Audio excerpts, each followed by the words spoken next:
और आज़ादी के लिए भारत का शानदार संघर्ष आधुनिक विश्व के महानतम संघर्षों में से एक है। दूरदर्शन समाचार इतिहास की धारा बदलने वालों की झलक रोजाना आपके लिए लेकर आ रहा है। आज हम बात कर रहे हैं देशभक्त कवि मुकुंद दास के बारे में।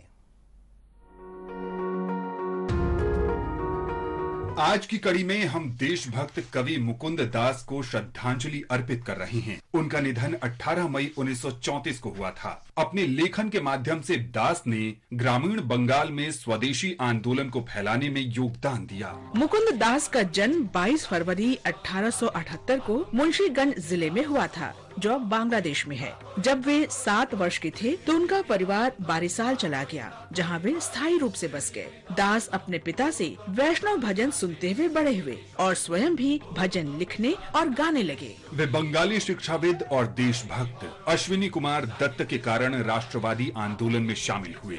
दास ने साधु रासनंद ठाकुर से वैष्णव धर्म की दीक्षा ली। अश्विनी कुमार दास ने 1905 में बंगाल के विभाजन के विरोध में बारिसाल टाउन हॉल में प्रेरक भाषण दिया। दत्त चाहते थे कि नेताओं के संदेश नाटकों के माध्यम से गांवों तक पहुंचाए जाएं। मुकुंद दास अश्विनी कुमार दास के भाषण से अत्यधिक प्रभावित हुए। उन्होंने महान देशभक्त की इच्छा पूरी करने का इरादा किया। 3 महीने में ही उन्होंने मातृ पूजा नाटक की रचना कर ली। इस नाटक का मुख्य विषय देशभक्ति और स्वाधीनता आंदोलन था।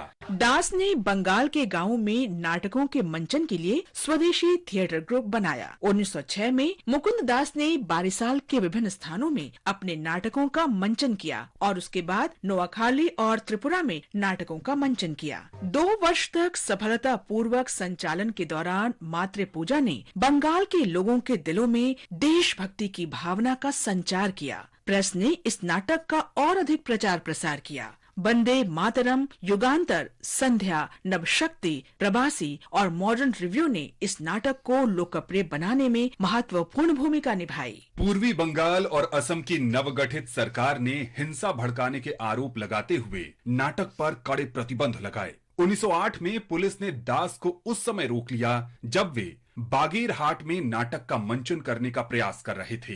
मुकुंद दास को गिरफ्तार कर लिया गया और राजद्रोह के आरोप में 3 वर्ष के लिए जेल भेज दिया गया। मुकुंद दास भी असहयोग आंदोलन में शामिल हो गए। जब आंदोलन वापस ले लिया गया तो मुकुंद दास कोलकाता में बस गए। सरकार ने मातृ पूजा पर प्रतिबंध लगा रखा था, इसलिए दास ने प्रतिबंध से बचने के लिए सामाजिक नाटक लिखने शुरू किए। 1932 में सरकार ने उनके सभी नाटकों पर प्रतिबंध लगा दिया। प्रतिबंध के बाद दास केवल गायन तक सीमित रह गए। वे अपनी नाटक मंडली के साथ केवल संगीत शो करने लगे।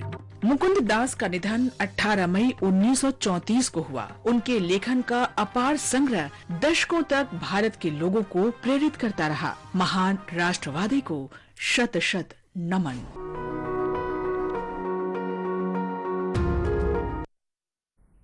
ये थी कहानी देशभक्त कवि मुकुंद दास की और इस बुलेटिन में इतना ही। इसी के साथ ये समाचार बुलेटिन समाप्त हुआ। नमस्कार।